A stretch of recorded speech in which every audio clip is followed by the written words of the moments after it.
부처님 경전에서 대승이든 소승이든 막론하고 부처님께서 우리를 가르치신 언어는 우리를 위안하는 것입니다.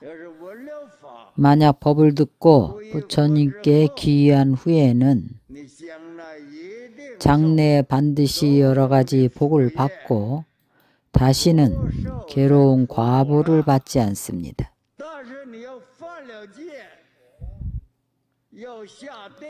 그러나 만약 죄를 범하게 되면 지옥에 떨어지고 사막도에 떨어지게 되는 것입니다.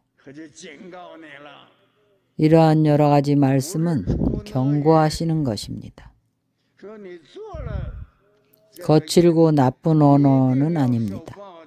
이러한 인을 지으면 반드시 과보를 받게 됩니다. 피할래야 피할 수가 없습니다.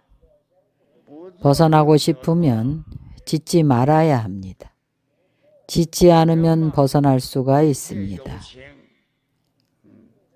일체 유정 중생은 마땅히 모든 부처님께서 가르치신 법을 닦아야 한다고 설하고 있습니다.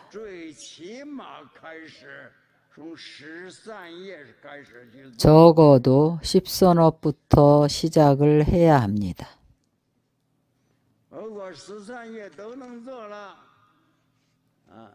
만약 10선업을 다 할 수 있다면 다시 보시를 실천합니다.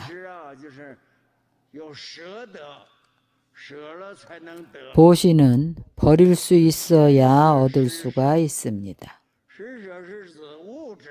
바로 먼저 베푸는 것을 배워야 합니다. 베푼다는 것은 물질을 베푸는 것입니다. 혹은 설법함을 가리키는 말입니다. 부처님께서 우리에게 알려준 방법 가운데에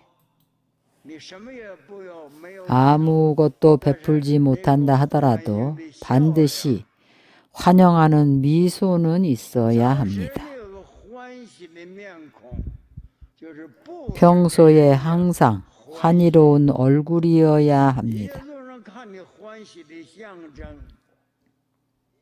일체 중생이 그 환희로운 모습을 보고 그들도 마음으로 여러분을 좋아하고 친근하기를 원합니다. 여러분들이 조성해 놓은 미륵불상을 보십시오. 모두 다 환희로움을 상징합니다. 거기에 앉아서 항상 미소를 짓고 계십니다. 항상 미소를 짓는데 이것을 환희보시라고 합니다. 중생들은 보시라는 말만 들어도 머리가 복잡해집니다. 아마도 돈을 내야 하고 물건을 내놓아야 한다고 생각합니다. 그럼 먼저 내지 마십시오.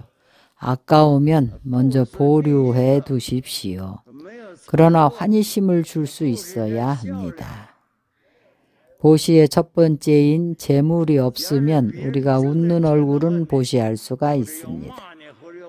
만약 누군가 여러분에게 성을 내고 욕을 하거나 모욕을 하더라도 여러분은 그를 보면 성냄으로 다투지 말고 웃는 얼굴로 대합니다.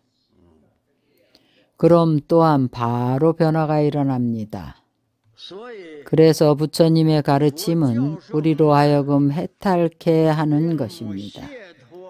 어떤 것을 해탈케 하는가 하면 모든 전도된 견해에서 해탈케 합니다. 그 전도된 지견을 해탈케 하는 것입니다. 그 전도된 삿된 지견에 의해서 전도되지 않게 하는 것입니다. 마땅히 어떻게 정견을 건립해서 십선에 안주하게 하고 십선에 정직한 옛 도를 편안히 안주하게 합니다.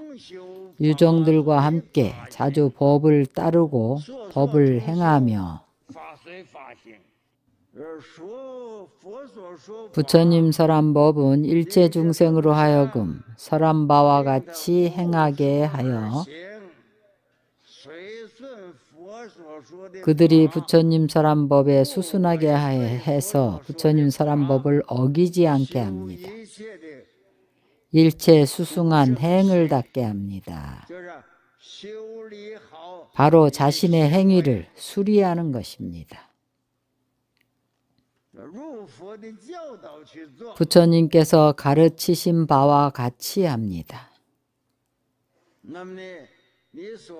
그러면 자신이 증득한 법이 자신이 증득한 것을 다 법이라고 합니다.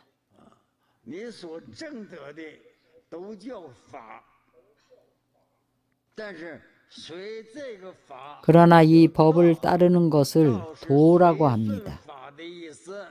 도는 법에 수순하는 의미입니다. 그분이 설한 법에 수순하는 이 법을 바로 도라고 합니다.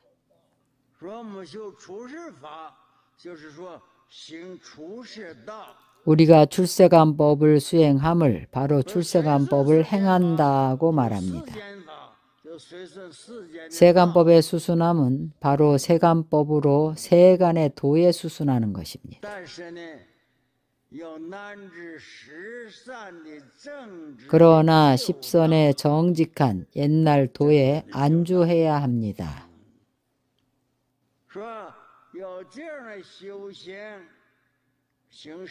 이렇게 십선업을 수행하는 것은 자신의 체성에 수순하는 것입니다.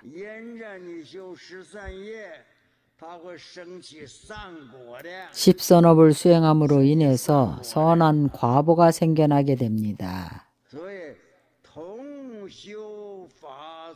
그래서 함께 자주 법을 따르고 법을 행합니다.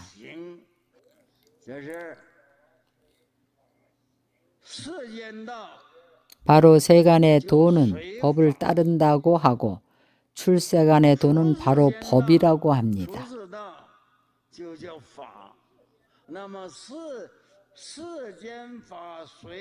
부처님 설하신 사자의 법을 바로 수순법이라고 합니다.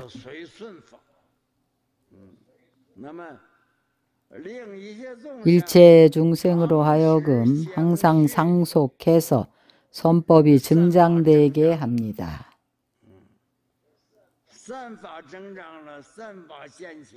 선법이 현전하면 바로 자제함을 얻을 수가 있습니다. 자제함을 얻으면 수행한 것이 점차로 지혜로 바뀝니다. 이것을 인섭이라고 합니다.